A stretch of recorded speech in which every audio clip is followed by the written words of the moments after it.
وہ ہر روز سمن کو دیکھ کر تم یہاں پر کیوں آ گئی ہو سمن ضرور سوچا کرتی تھی۔ اس رات بھی وہ فزکس کی کتاب اور نوٹ بک سامنے رکھے اسی ایک جملے کو پڑھی جا رہی تھی جب سمن نے اس کے پاس میز پر لا کر کچھ رکھا۔ اس نے سر اٹھا کر نہ تو سمن کی طرف دیکھا اور نہ ہی اس چیز کی طرف جو اس نے میز پر رکھی تھی۔ پڑھاکو صاحبہ، یہ سینڈوچز اور چائے میں آپ ہی کے لیے لائی ہوں۔ اس نے صبا کے آگے سے کتاب اٹھا کر اسے دور رکھتے ہوئے خفگی سے کہا۔ وہ نہ چاہتے ہوئے بھی اپنے پاس رکھی پلیٹ میں خوبصورتی سے سجے ہوئے سینڈوچز اور مگ میں بھاپ اڑاتی ہوئی چائے کو دیکھنے پر مجبور ہو گئی تھی۔ مگر میرے لیے کیوں؟ میں نے تو کھانا کھا لیا تھا۔ اس نے سر اٹھا کر سمن کی طرف دیکھا۔ بس بس رہنے دو، کھانا کھا لیا تھا۔ دیکھا تھا میں نے تمہیں، کتنا کھانا کھایا تھا تم نے۔ ایسے بھی کیا امتحانوں کی ٹینشن کہ بندہ کھانا پینا ہی چھوڑ دے۔ حالت دیکھو ذرا اپنی، کتنی کمزور ہو رہی ہو۔ مما بھی کہہ رہی تھی کہ اب کی دفعہ صبا امتحانوں کی ضرورت سے زیادہ ہی ٹینشن لے رہی ہے۔ اس کی ڈانٹ میں پیار چھپا ہوا تھا، بالکل بڑی بہنوں والا محبت بھرا انداز تھا اس کا۔ اپنی لمحے بھر پہلے کی سوچ پر اسے یکدم ہی ندامت ہوئی۔ کتنا اچھا ہے جو لوگ ہماری سوچ نہیں پڑھ سکتے، ورنہ سمن کو دکھ ہوتا۔ بہت مزے کے سینڈوچز بنائے ہیں میں نے، اس میں چکن بھی ہے، ویجیٹیبلز بھی ہیں اور میونیز بھی ہے۔ کھا کر دیکھو، تمہیں مزہ آ جائے گا۔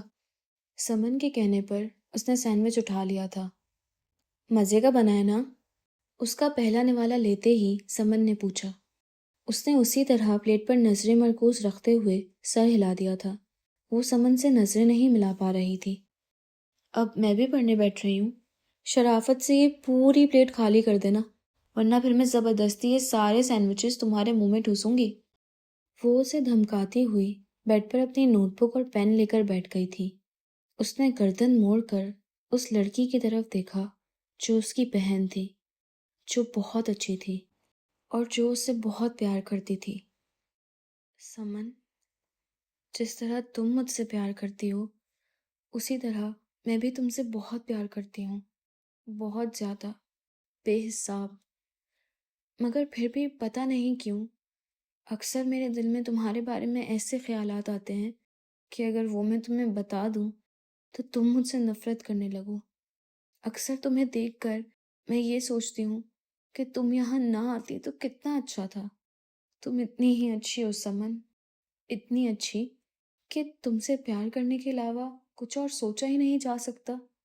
کاش تم محبتوں سے لبالب بھرا ہوا یہ دل نہیں رکھتی، تم اتنی خوبیوں کا مالک نہ ہوتی، پھر کوئی بھی تم سے پیار نہ کرتا۔ وہ بھی۔ اپنے کمرے میں داخل ہوتے ارتضیٰ کو دیکھ کر اس کا دل مچلنے لگا تھا۔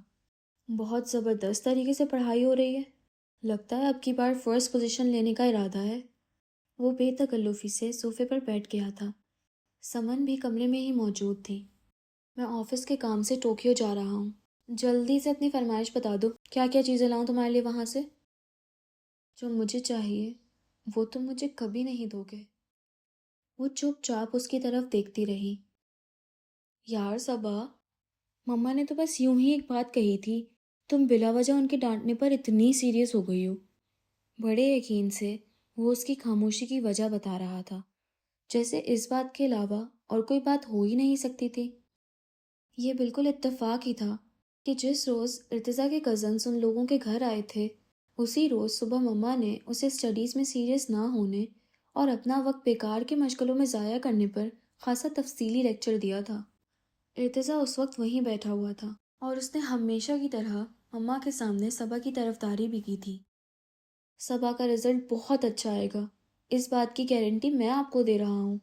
ہر ایک کے پڑھنے کا اپنا اپنا طریقہ ہوتا ہے۔ اب صبا ہر وقت تو کتابوں میں منہ گھسا کر نہیں بیٹھتی، لیکن پھر جس وقت وہ پڑھتی ہے تو پوری سنجیدگی سے پڑھائی کرتی ہے۔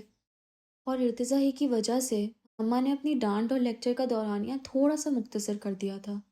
سمن اپنے جرنل پر ڈائیگرام بناتے ہوئے ان دونوں کی طرف بھی دیکھتی جا رہی تھی۔ ارتضیٰ نے سمن کی توجہ محسوس کی تو بظاہر اسے نظر انداز کیے صبا سے بولا، ہماری صبا تو ہنستی کھلکھلاتی اور شرارتیں کرتی ہوئی ہی اچھی لگتی ہے۔ یہ بڑی بی ٹائپ کی بزرگ اور سنجیدہ خواتین تو یہاں پہلے سے ہی خاصی تعداد میں موجود ہیں۔ اماں اور مما تمہیں جن خاتون کے جیسا بننے کی نصیحتیں کر رہی ہیں، خدا کے لیے تم ان کے جیسی مت ہو جانا۔ اس کے چہرے پر سنجیدگی اور آنکھوں میں بڑی شرارتی سی چمک تھی۔ سمن نے پینسل اور ربر ایک طرف رکھ کر ارتضیٰ کی طرف ناراض نظروں سے دیکھا تھا۔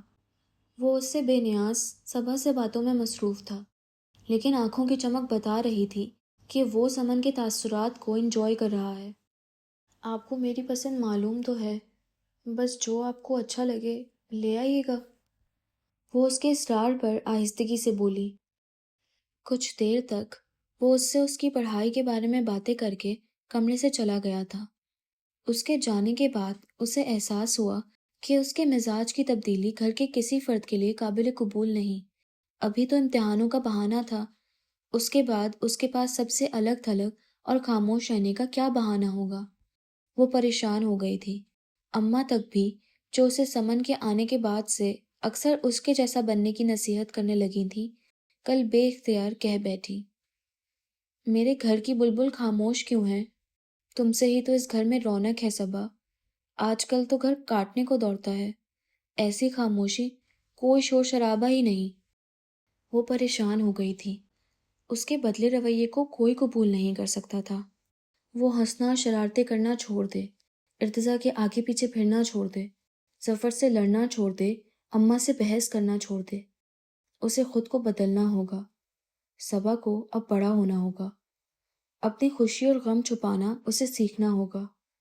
اب وہ کبھی بھی کسی کو صرف صبا شفیق کا دل رکھنے کی خاطر چہرے پر جھوٹی مسکراہٹ نہیں سجانے دے گی۔ وہ دوبارہ سے پہلے والی صبا بن گئی تھی۔ ارتضیٰ ٹوکیو سے واپس آیا تو اس کے لیے بہت سی چیزیں لایا تھا۔ یہ رہی تمہاری چاکلیٹس، یہ تمہاری کی چینز، دیکھ لو، ساری کی ساری تمہاری پسند کے کارٹون کیریکٹرز کی کی چینز ہیں، اور یہ ہیں تمہارے پسند کے کلرفل پین اور پینسلز۔ سب سے خاص چیز ہے یہ کیلکولیٹر۔ جب تم یونیورسٹی جانا شروع کرو گی تو اس سے تمہیں بہت مدد ملے گی۔ اس نے کیلکولیٹر صبا کے ہاتھ میں پکڑاتے ہوئے کہا۔ اب مجھے پتہ چلا کہ صبا کو اس طرح کی چیزیں لا کر کون دیتا ہے۔ سمن جو کہ کی چینز کو غور سے دیکھ رہی تھی، مسکرا کر بولی۔ وہ سمن کی بات سنے بغیر بھاگتی ہوئی اپنے کمرے میں گئی اور وہاں سے اپنا کالج بیگ اٹھا کر لے آئی۔ پہلے کی لگی ہوئی چند کی چینز اتار کر اس نے ان کی جگہ ارتضیٰ کی لائی ہوئی نئی کی چینز لگانا شروع کر دی تھی۔ ارتضیٰ بھی اس کام میں اس کی مدد کروا رہا تھا۔ صبا کو شروع سے ہی شوق ہے اس طرح کی چیزیں جمع کرنے کا۔ کی چین اس کے بیگ پر لگاتے ہوئے ارتضیٰ نے سمن کی معلومات میں اضافہ کیا۔ تبھی اس کے پاس مارکرز اور پینسلوں کا اتنا زبردست ذخیرہ ہے۔ مجھے بھی ہمیشہ سے نئے نئے طرح کے پین جمع کرنے کا شوق رہا ہے۔ پھر تو مجھے تمہارے لیے بھی اس طرح کی کوئی چیز ضرور لانی چاہیے تھی۔ وہ بیگ اور کی چین سے توجہ ہٹا کر سمن کی طرف دیکھتے ہوئے تعصب سے بولا، تم کبھی بتاتی بھی نہیں ہو اپنی پسند ناپسند۔ بتا دیا ہوتا تو میں تمہارے لیے بھی 2-4 منفرد قسم کے پین لے آتا۔ اس کے لہجے میں افسوس کے ساتھ ساتھ خفگی بھی تھی۔ یہ تو میں ویسے ہی ایک بات کہہ رہی تھی، اور ویسے بھی آپ اپنے بزنس کے کام سے گئے تھے، میرے حساب سے تو اس پرفیوم کی بھی کوئی ضرورت نہیں تھی۔ سمن نے اسے بڑی سنجیدگی سے جواب دیا۔ سمن کو جو پرفیوم ارتضیٰ نے تحفے میں دیا وہ بہت قیمتی تھا، لیکن صبا کے سارے تحفوں کی قیمت کے ساتھ اگر اس پرفیوم کا مقابلہ کیا جاتا تو یقیناً صبا کے تحفے قیمت میں زیادہ تھے۔ وہ ایک اکیلا پرفیوم جو بہت مہنگا تو تھا، لیکن صبا کے لیے آئے بہت سارے تحفوں کی مشترکہ قیمت کا مقابلہ نہیں کر سکتا تھا۔ اسے لینے کے لیے صبا کا دل مچل رہا تھا۔ اس کا دل چاہ رہا تھا کہ وہ سمن سے تحفہ بدل لے۔ اس کا دل چاہ رہا تھا کہ وہ سمن سے کہے، یہ سب چیزیں تم لے لو، مجھے بس صرف یہ پرفیوم لے لینے دو۔ ارتضیٰ سے اس کے لائے ہوئے تمام تحائف کے لیے شکریہ کہہ کر اور ان پر اپنی پسندیدگی کا اظہار کر کے جب وہ اپنے کمرے میں آئی تو اس کی سب سے پہلی نظر ڈریسنگ ٹیبل پر رکھے اس پرفیوم پر پڑی جسے ابھی کچھ دیر پہلے ہی سمن نے یہاں رکھا تھا۔ اسے حسد محسوس ہوا۔ اپنے سب تحفے اٹھا کر پھینک دینے کو دل چاہا۔ کیا ایسا ہو سکتا ہے کہ ہم ایک وقت کسی سے محبت بھی کریں اور نفرت بھی؟ اسے کبھی سمن سے محبت محسوس ہوتی اور کبھی شدید نفرت۔ اس وقت وہ شدید نفرت کے حصار میں تھی۔ تم یہاں پر کیوں آ گئی ہو سمن؟ واپس چلی جاؤ، خدا کے لیے واپس چلی جاؤ، مجھ سے میری محبت مت چھینو۔ میں نے اس شخص سے بہت محبت کی ہے، اور اس کے علاوہ میں کبھی کسی سے محبت نہیں کر پاؤں گی۔